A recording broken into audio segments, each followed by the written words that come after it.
आइए सुनिए, देखिए, समझिए सनातन सत्य। जैसी दृष्टि वैसी सृष्टि, दृष्टि विज्ञान। कुदरत, कुदरती रचना एवं कुदरत के कानून से शाश्वत सुख की प्राप्ति। जोधपुर के परम पूज्य महात्मा उपासक प्रोफेसर डॉक्टर सोहन राज तातेड़ के निर्देशन में सनातन सत्य। जैसी दृष्टि वैसी सृष्टि, दृष्टि विज्ञान।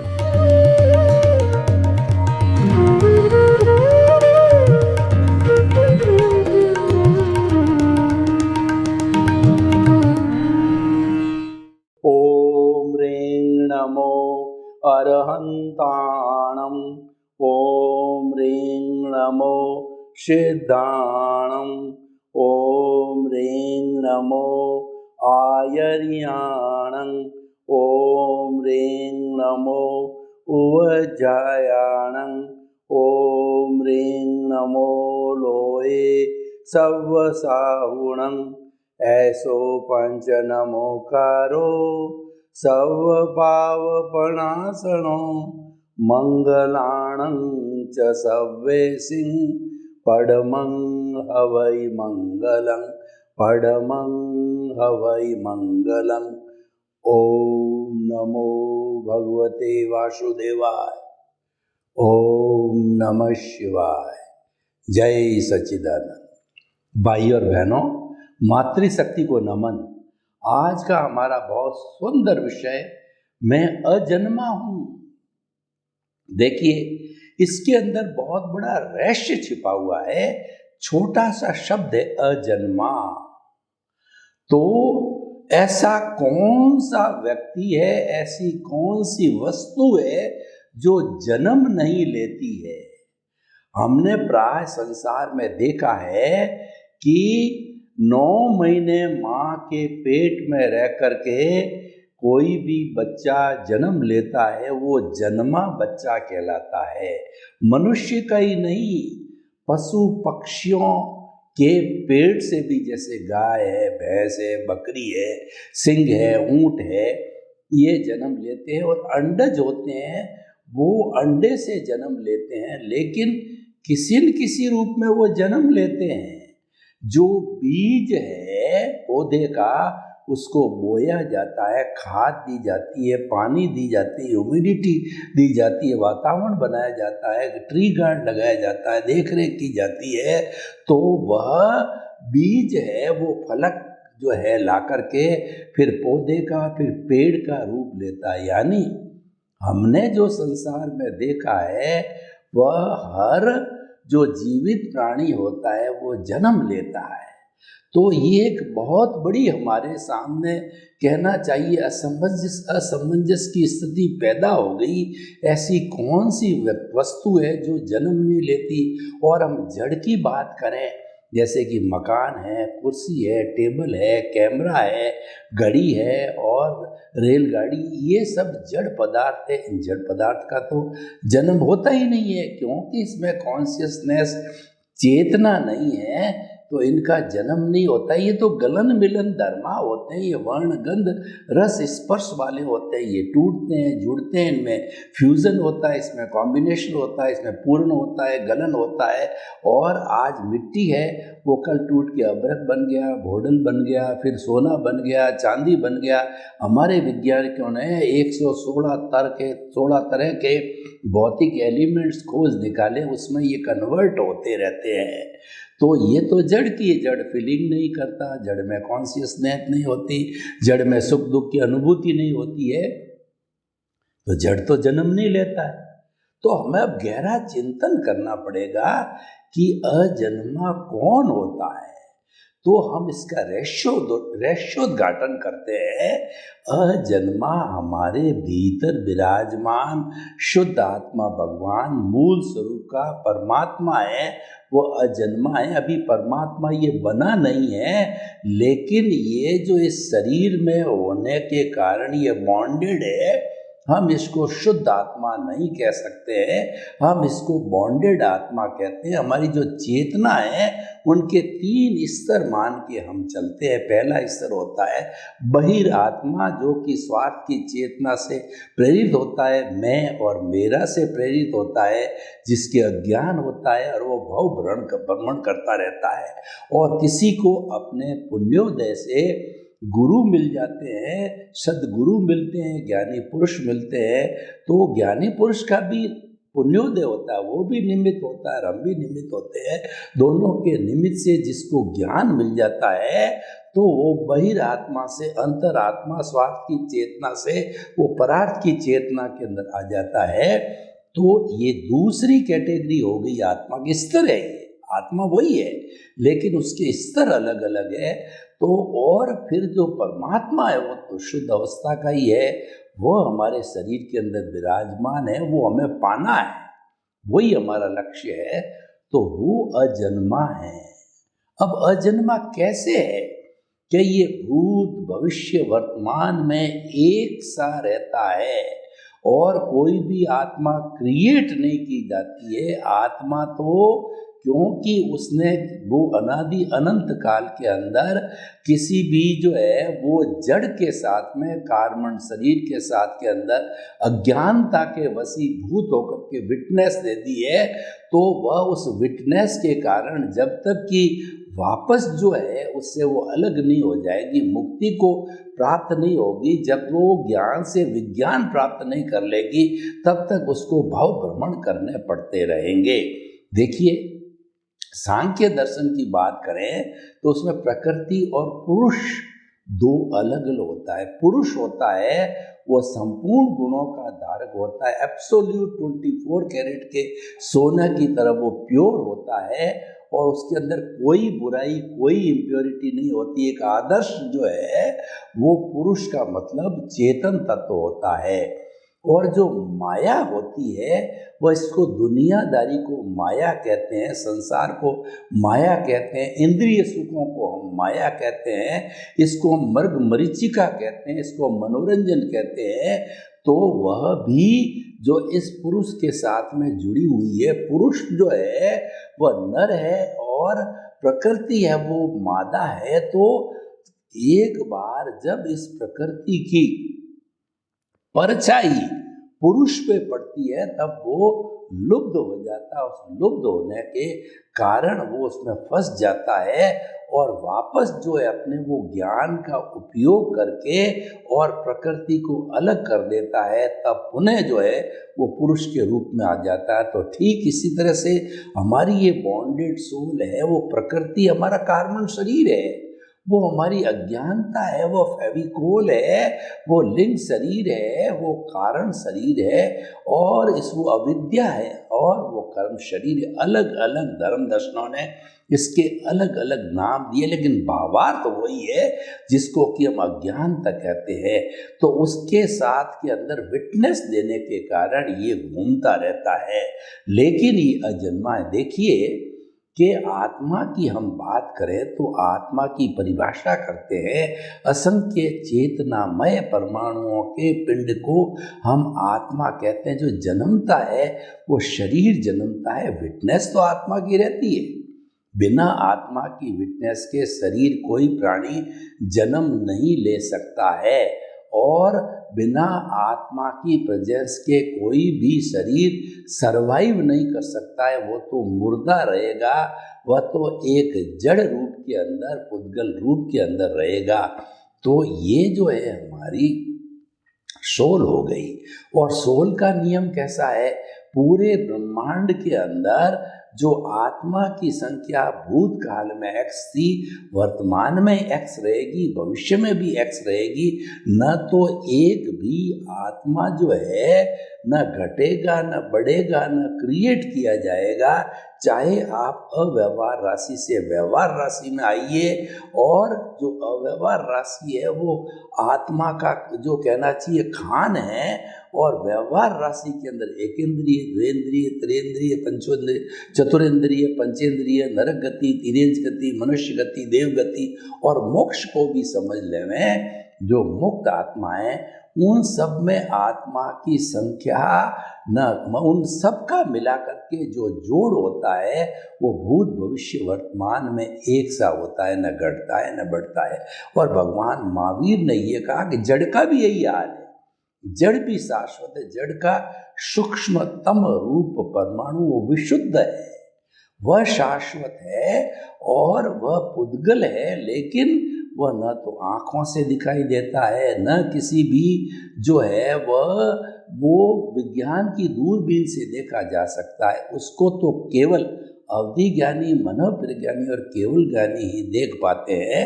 वह विशुद्ध रूप में होता है। जब एक परमाणु दूसरे परमाणु से मिलता है, क्यों गलन मिलन धर्मा है, इनके अंदर पूर्ण गलन होता है, तो मिलने के कारण वह अशुद्ध होता है। द्विप्राणी, चार परमाणु, अष्ट परमाणु, और ये अष्ट स्पर्शी सारी दुनिया बन जाती है। तो भाई और बहनों, मैं अजन्मा हूँ। जो आत्मा है वो जन्म नहीं लेती है, बार बार जन्म होता है, इस शरीर का होता है। कहा तो ये जाता है कि आत्मा ने जन्म लिया, लेकिन वास्तव में शरीर जन्म लेता है। और दूसरे शब्दों में गहरी दार्शनिक भाषा में बात करें तो ये शरीर तो बेचारा जड़ है, ये क्या जन्म लेगा। तो हम कहना चाहेंगे कि आत्मा की हाजिरी के अंदर जो अहंकार भोगता है उसने जन्म लिया, उसके जन्म लेने के कारण ये जड़ पदार्थ स्थूल शरीर मिला। तो ये स्थूल शरीर वो जड़ है और हमारा अज्ञान है वो मिश्र चेतन है, वो हमारा कार्बन शरीर है जो घटता बढ़ता रहता है। और इसको जीरो करने का अर्थ ये होता है कि जड़ अलग और चेतन अलग। मैं आपको एक उदाहरण देना चाहता हूँ। मेरे एक हाथ में फिनिश की हुई लकड़ी है और दूसरे हाथ में सनमाइका है। अब मैं घर का कोई फर्नीचर बनाना चाहता हूँ तो मुझे इन दोनों को जोड़ना है। तो गोंद से नहीं जोड़ी जाएगी, पानी से नहीं जोड़ी जाएगी, केमिकल से नहीं जोड़ी जाएगी। फेविकोल नाम का केमिकल लाना पड़ेगा जो बहुत हाईली एडेसिव है। उसको जो है लकड़ी पे लगा के ऊपर से सनमाइका डाल करके प्रेस करके उसको थोड़े समय तक रोकेंगे तो फिर वह सनमाइका बहुत लंबे समय तक जो है स्थायी रहती। ठीक इसी तरह से जो बीच का फेविकोल है वो अज्ञानता है, और अज्ञानता के कारण कार्बन शरीर और आत्मा जो है जुड़ी हुई है और वो जन्म लेते हैं। तो वास्तव में जन्म लेने का जो कारण है ये कारण शरीर है। Without the cause there is no effect at all. बिना कारण के कार्य नहीं होता है। अगर मिट्टी जो है वो लचीली मिट्टी न हो जो कारण है तो घड़ा नहीं बन सकता, और जो सूर्य नहीं हो तो प्रकाश नहीं हो सकता। जो इस तरीके से कारण कार्य की ये श्रृंखला चलती रहती है, उसी के आधार पर ये जन्म होता है, मृत्यु होता है। और जो जन्मा है वो अवश्य ही मृत्यु को प्राप्त होगा, क्यों जन्मने वाला है वह पुद्गल है, वह जड़ है। तो वह अवस्था से जुड़ा, और अवस्था मात्र जो है वो कुदरती रचना होती है और हर संजोग के साथ में वियोग जुड़ा होता है। हमारी कुदरत जो है संजोग जुटाती है, उन संजोग के माध्यम से जो है ये जड़ पदार्थ मिलते हैं, बिछुड़ते हैं, मिलते हैं, बिछुड़ते हैं। तो ये जो आत्मा जो है, हालांकि एक शरीर छोड़ करके दूसरी गति में और वो शरीर धारण करती लेती, लेकिन मूल स्वभाव है उसका अजन्मा कहा जाता है। वो जन्मा हुआ नहीं है, जन्म नहीं लेता है। जो अजन्मा रहता है वो चिरस्थायी होता है, वो अविनाशी होता है। उसको हमारी भाषा में हम सच्चिदानंद कहते हैं। सच्चिदानंद का मतलब सत का मतलब वो अविनाशी है, चित का मतलब वो ज्ञान दर्शन वाला है।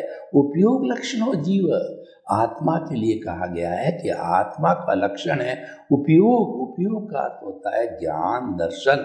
आत्मा कभी ज्ञान में जाती है, कभी ज्ञान दर्शन में जाती है, वो ज्ञान दर्शनमय है। ये दो बातें क्यों कही गई है कि भगवान ने जब से जो है समोशन बनाया, पहला प्रवचन दिया वो त्रिपदी का प्रवचन दिया। उसमें भगवान ने फरमाया कि उत्पाद व द्रव्यात्मक सत का मतलब कोई वस्तु, उसका अस्तित्व तब है जबकि उसमें उत्पाद होता है, व्यय होता है, लेकिन उत्पाद व्यय होने के साथ साथ में मैं वह स्थायी है, द्रव्य है, तीनों चीज़ें होती है। जब चाहे जड़ हो चाहे चेतन हो तब उसका अस्तित्व है, नहीं तो वह वस्तु नहीं है। आपको एक उदाहरण देना चाहता हूँ कि एक व्यक्ति जो हमेशा से जो है वो कड़ा पहनता था, तो उसने सोचा कि अब मैं जो है ये कड़े का दूसरे रूप का कड़ा बनाऊं, तो उसने उस कड़े को तुड़वाया। तो तुड़वाने पर जो है वह उसका व्यय हुआ और नए तरह का जो कड़ा बना वो उत्पाद हुआ है। पर मैं आपको दोनों चीज स्थिति में कहना चाहता हूँ, पुराना कड़ा और नया कड़ा दोनों मिलकर के दोनों तो सोना ही है, वो उसका द्रव्य है।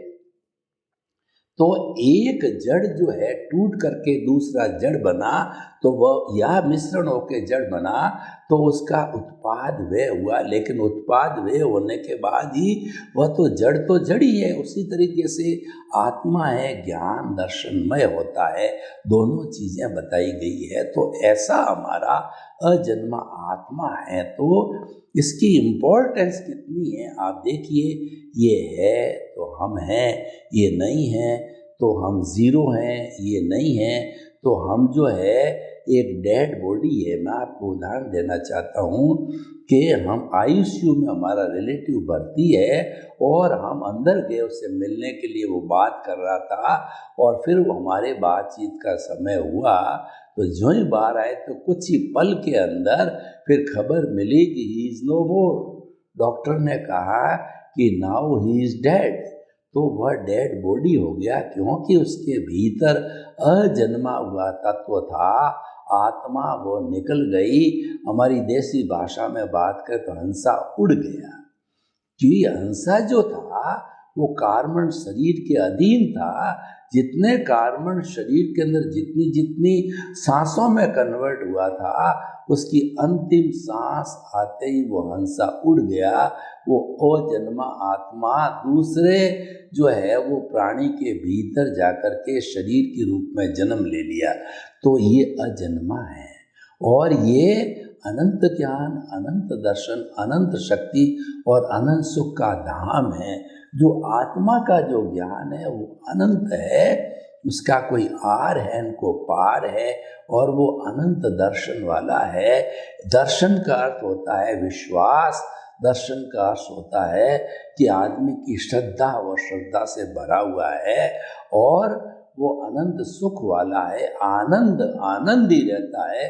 आत्मा के अंदर आनंद का झरना बैठता है, दरिया बहता है और उस दरिए के अंदर आत्मा हर वक्त जो है वो स्नान करती रहती है, आनंद की अनुभूति होती है। यानी अगर आप सुख चाहते हो तो सुख बाहर की वस्तुओं में नहीं है, बाहर की वस्तुओं में आप सुख मानते हो, ये आपका अज्ञान है। सुख तो आत्मा का लक्षण है, वो आत्मा के साथ ही रहता है, आत्मा का गुण है। जो गुणी होता है, जो गुण होता है वो गुण से अलग नहीं किया जा सकता है। जैसे कि पानी हो, उसको शीतलता और पानी को अलग नहीं कर सकते। और दूसरा अग्नि है, उष्णता और अग्नि को अलग नहीं किया जा सकता है। उसी तरीके से जो है आत्मा के जो गुण होते हैं वो आत्मा से अलग नहीं होते हैं। तो आत्मा का एक गुण ये अजन्मा है, यानी वो कभी जन्म नहीं लेता है। रिलेटिव व्यू पॉइंट से तो ये बात जरूरी है कि बच्चा जन्म लेता है तो उसमें आत्मा होती है, लेकिन वास्तव में वो जन्म जो है वह कार्बन शरीर के कारण होता है, उस कॉजल बॉडी के कारण होता है। तो वह तो हमेशा अजन्मा रहता है। तो जो चीज़ शाश्वत है वो अजन्मा है, वो हमारी है, वो परमानेंट है। तो हमें परमानेंट के अकाउंट में रहना चाहिए। परमानेंट जो हमारी चीज़ है उसके साथ वार्तालाप करना चाहिए, उसका आशीर्वाद लेना चाहिए और उसके संपर्क में बना रहना चाहिए। यानी उस अजन्मे की हमें आत्मा के द्वारा आत्मा से बात करनी चाहिए।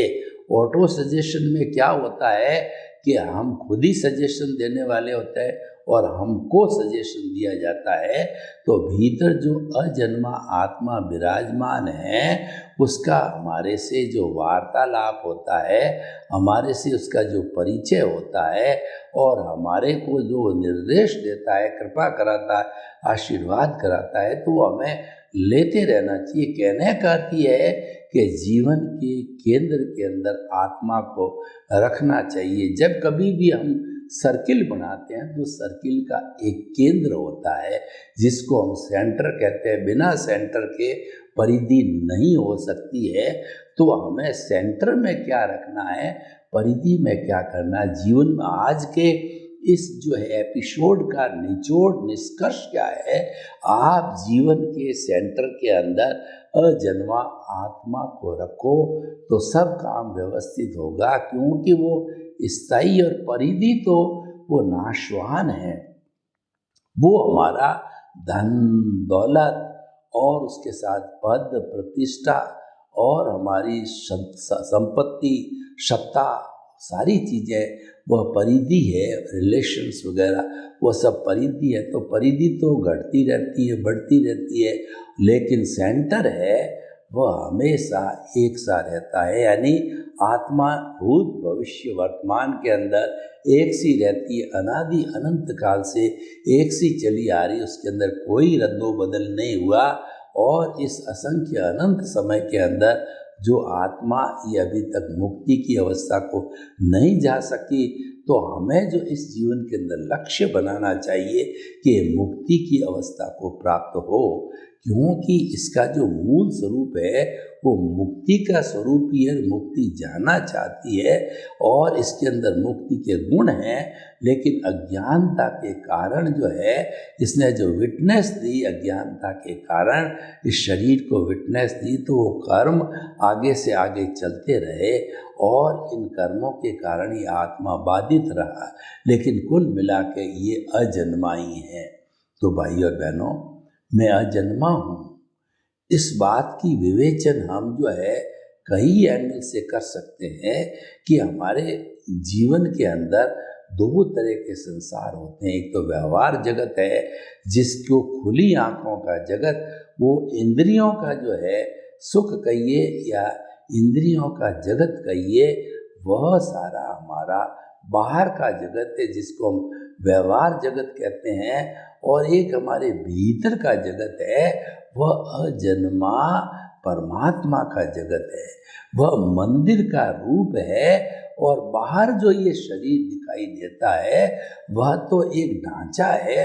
उस ढांचे के अंदर जो हमारे मूर्ति विराजमान है, वो मंदिर में भगवान की मूर्ति होती है, जो कि तैयार करके प्राण प्रतिष्ठा करके और मंत्रोच्चारण करके स्थापित की जाती है।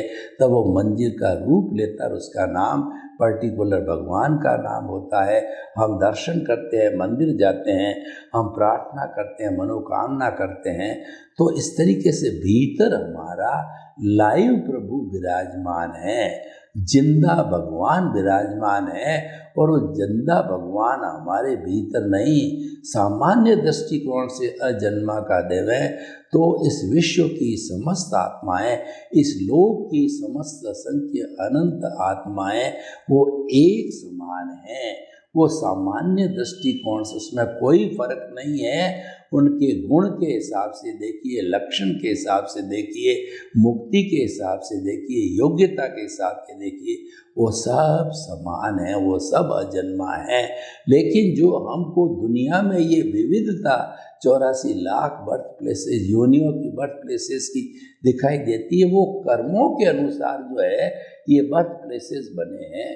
तो हमें जो है विविधता का कारण कर्म है, और कर्म के कारण ही हमारा ये व्यवहार जगत है। ये कर्म सब समाप्त हो जाते हैं जब कार्बन शरीर जीरो हो जाता है, जब संपूर्ण अज्ञान नाश हो जाता है, तो केवल अजन्मा रहता है, वो सिद्ध बुद्ध मुक्त होता है और उसका निवास सिद्ध शिला के अंदर होता है, मोक्ष के अंदर होता है। वहाँ विराजमान होकर के वो अनंत ज्ञान दर्शन और चारित्र और तप के साथ साथ में आनंद की अनुभूति में खो जाता है। ऐसा आनंद, ऐसा सुख कि उसके अंदर कभी दुख आता ही नहीं है। हमारा जो व्यवहार जगत जिसमें हम जी रहे हैं वो तो सुख दुख के पलड़े के अंदर हम जो है वो पलड़े के अंदर झूलते रहते हैं। कभी सुख आया, कभी दुख आया। हमारे मन के अनुकूल कोई भी कार्य हो गया तो वो सुख हो गया, और मनोनुकूल नहीं हुआ तो वो दुख हो गया। तो इस तरीके से ये सुख और दुख की पुनरावृत्ति होती रहती है। लेकिन जो हमारा परमात्मा है वो तो सुख का खजाना है, और उसके कोई भी कभी भी दुख नहीं आता है। इसीलिए हम उस खजाने को पाना चाहते हैं। ऐसा कौन सा व्यक्ति है जो शाश्वत सुख को नहीं पाएगा? तो हमारा ये सनातन सत्य कार्यक्रम है, ये शाश्वत सुख की नींव लगाता है। यानी कि ये जो है कुदरती रचना, कुदरत के कानून के ऊपर आधारित है। तो हम इसका पालन करके और इसके भीतर जो विराजमान अजन्मा प्रभु है उसका रियलाइजेशन करें। उसको हम सेल्फ रियलाइजेशन कहते हैं। यानी दुनिया की सबसे जो मुख्य बात होती है स्व परीक्षण की होती है और स्व की अनुभूति की होती है। कहने का अर्थ ये है कि हमें अनुभूति की श्रेणी को बढ़ाना चाहिए, हमें अनुभव की श्रेणी बढ़ानी चाहिए। ये बाहर जितना हम चाहे आगमों का ज्ञान हो, पुस्तकों का ज्ञान हो, मन वचन काया की कोई क्रिया रहती हो, लेकिन ये क्रिया तो सारी रिलेटिव सत्य है। ये तो शरीर के साथ चली जाएगी, लेकिन उससे हमें फ़ायदा क्या होगा? हमारा जो रियल पुरुषार्थ है वह तो ज्ञान दर्शन का डेवलपमेंट है, और वही ब्रॉड फॉरवर्ड होता है। इसीलिए हमें यह डेवलपमेंट करते रहना चाहिए। सर्वे भवन्तु सुखिनः, सर्वे सन्तु निरामया। लोक के सब जीवों को सुख मिले, शांति मिले, आनंद मिले, प्रेम मिले, सौहार्द मिले, और हम सब शांतिपूर्ण सह अस्तित्व के साथ जीवन जीकर बड़े आनंद के साथ व्यतीत करें। आपके प्रति मंगल भावना। ओम शांति।